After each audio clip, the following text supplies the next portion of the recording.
आमदार अनिल पाटील आपल्यासोबत आहेत. रोहित पवारांनी ज्या पद्धतीनं सध्या भूमिका घेतलेली आहे, प्रफुल्ल पटेलांना स्पष्टपणे ट्विट करून त्यांना विचारणा केली होती की तुम्ही लग्नाला गेला आहोत का, तुम्ही पत्रकार परिषद घ्यावी आणि हे स्पष्टपणे समोर आणावं की आपण लग्नाला होतात का आणि तुमचे आणि विके सिंग यांचे काय संबंध आहे. नाही, आता पहिली गोष्ट म्हणजे रोहित पवारनी ट्विट करून असा जो क्वेश्चन मार्क केलेला आहे की प्रफुल्ल पटेल त्या लग्नाला गेले होते का, असतील तर काय, अशा स्वरूपाचं जे ट्विट केलेलं आहे याचा अर्थ स्पष्ट दिसतोय की त्यांना प्रफुल्ल पटेल असतील किंवा आमच्या पक्षातले नेते असतील, तटकरे असतील, भुजबळ साहेब असतील, मुंडे साहेब असतील, आणखी अजून 4 नेते असतील, यांना टार्गेट करणे हा एकमेव हेतू दिसतोय. आमच्या माहितीनुसार प्रफुल्ल पटेल हे त्या लग्नाला गेलेच नव्हते, हा मी दाव्यानिशी सांगतोय. परंतु आत्ता ज्या पद्धतीने वेगवेगळ्या लोकांना संशयाच्या, महाराष्ट्राच्या जनतेच्या डोक्यामध्ये संशय घालणे, महाराष्ट्राच्या जनतेमध्ये वेगळ्या पद्धतीने विचारायला भाग पाडणे, असा जो त्यांचा प्रयत्न चाललेला आहे, दादांची चौकशी सोडून आता याच्यामध्ये कुठेतरी राजकारण करताना आम्हाला ते अनुभवायला मिळत आहेत किंवा जनतेलासुद्धा तेच वाटतं आहे.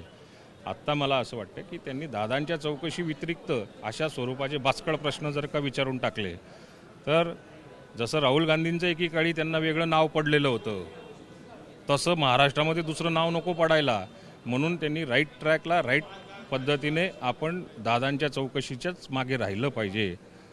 त्यात जे सापडेल त्याला मात्र राष्ट्रवादी काँग्रेस पार्टी काही सोडणार नाही आहे, त्या पद्धतीने त्यांनी चाललं पाहिजे. तो एक पुतण्या आपल्या काकासाठी जर लढत असेल तर ते लढणं काही योग्य वाटत नाही तुम्हाला. पुतण्या काकासाठी लढतोय म्हणजे आम्ही तर काहीच नाही, तरीसुद्धा आम्ही लढतोय, त्याचं समर्थनच आहे आमचं. ते काय लढतील, त्यांच्यापेक्षा जास्त लढण्याची आमचीसुद्धा तयारी, पण योग्य ठिकाणी आपण गेलं पाहिजे. आपण याला त्याला पत्र देऊन किंवा याला त्याला सांगून त्याच्यातून काही निष्पन्न निघेल असं मला वाटत नाही. आपण गेलं कुठे पाहिजे की ज्या ठिकाणी चौकशी, एखादा जर का गुन्हा झाला तर त्या गुन्ह्याचा चौकशीमध्ये आपला जो सहभाग असेल, त्याला जे आपल्याला इनपुट्स दिले पाहिजे, त्याला जे एव्हिडन्स मिळवून दिले पाहिजे, तर तो गुन्हा कुठेतरी सिद्ध होतो.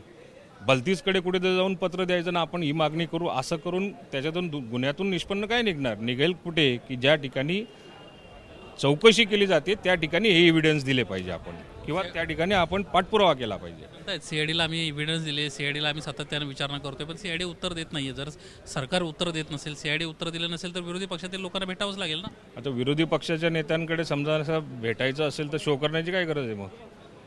आपण सगळे मिळून त्याच्यासाठी सीआयडीला दबाव आणला पाहिजे.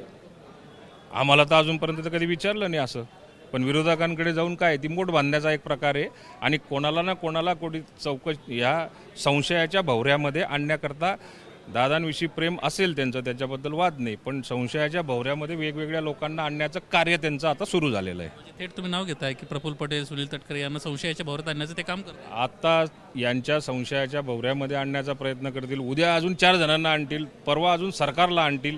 आपल्याला दादांना न्याय मिळवून द्यायचा आहे आणि दादांना न्याय मिळण्यापेक्षा आपलं समाधान झालं पाहिजे, याच्यामध्ये आमच्या सारख्यांना इंटरेस्ट आहे. सध्या रोहित पवार दिल्लीत आहेत आणि वेगवेगळ्या पक्षातल्या वेगवेगळ्या नेत्यांना भेटत आहेत. आता काही वेळापूर्वी सपाच्या प्रमुखांची देखील त्यांना भेट घेतली. अरविंद केजरीवाल असतील किंवा जेडीयूचे नेते असतील, या सर्वांची भेटी घेतात. नाही, आता ते त्यांचं काम चालू आहे, ते त्यांचा ट्रॅक जो आहे तो वेगळ्या दिशेने चाललेला आहे. त्यांच्याच पक्षातले लोक त्यांच्यासोबत आहेत का हे त्यांनी तपासलं पाहिजे.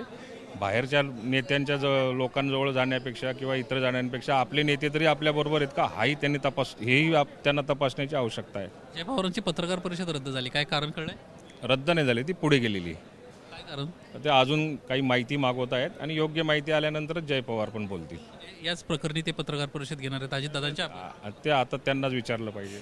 मुख्यमंत्र्यांची वेळच मिळाली नाही तुम्हाला सगळं? नाही, वेळ मिळाली नाही म्हणजे मध्ये सुट्टी आली ना, बजेट झालं, सगळे चालले गेले. आज त्यांना आम्ही अजून परत रिमाइंड करू. काय साधारणपणे मागणी असणार आहे? कारण 2 दिवसापूर्वी देखील बैठक झाली होती, चर्चा झाल्या होत्या की आपण एक विषय घेऊन गेला पाहिजे. तुमच्या सीआयडीच्या मागणीच्या चौकशीची अजून पूर्तता झालेली नाही आहे.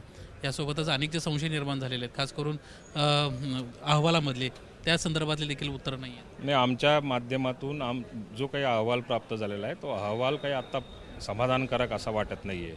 अनेक त्याच्यामध्ये संशय येत आहेत. ज्या चर्चा केल्या जात आहेत त्या चर्चांचं आणि शंकांचं निरसन करण्याच्या दृष्टिकोनातून राज्याच्या मुख्यमंत्र्यांनी जी पावलं उचलली, लवकर उचलली.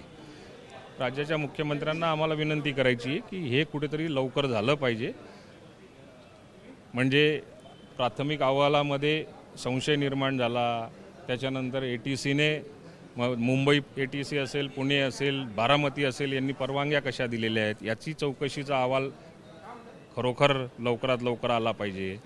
त्याच्यानंतर काही लोक असंही बोललं जातं की आम्हाला विमान कुठेतरी पुण्याच्या आजूबाजूला गिरट्या घालताना दिसत होतं. हाही एक चर्चेचा भाग आहे. या सगळ्या शंका ज्या आम्हाला निर्माण झालेल्या आहेत आणि ज्या शंका आमच्या मनात असतील त्या मुख्यमंत्र्यांजवळ आम्हाला त्या बोलून दाखवायच्या आहेत, जेणेकरून याच्या चौकशीला कुठेतरी चांगली योग्य दिशा मिळू शकते. शेवटचा प्रश्न, व्ही.के. सिंग आणि त्यांची कंपनी VSR आणि ते ॲरो या संदर्भात तुमचं काय म्हणणं आहे? कंपनी गिंपनीशी आम्हाला काही घेणं देणं नाही. कंपनीमध्ये जर का घातपात केलेला आहे का अपघात झालेला आहे हे जोपर्यंत समजत नाही, तो कोणीही काही असला, कुठल्या कंपनीचा मालक, ती कंपनीलाही आम्हाला माहिती नाही, कंपनीचा मालक काही माहिती नाही. त्यामुळे त्यांना सोडू नये असं आमची भूमिका असणार आहे. धन्यवाद सर, आमच्याशी बातचीत केल्याबद्दल. VSR कंपनीला सोडू नये अशा पद्धतीची स्पष्टपणे भूमिका अनिल पाटील यांना ABP माझाशी बोलताना व्यक्त केली आहे. निलेश बुधावले, ABP माझा, मुंबई.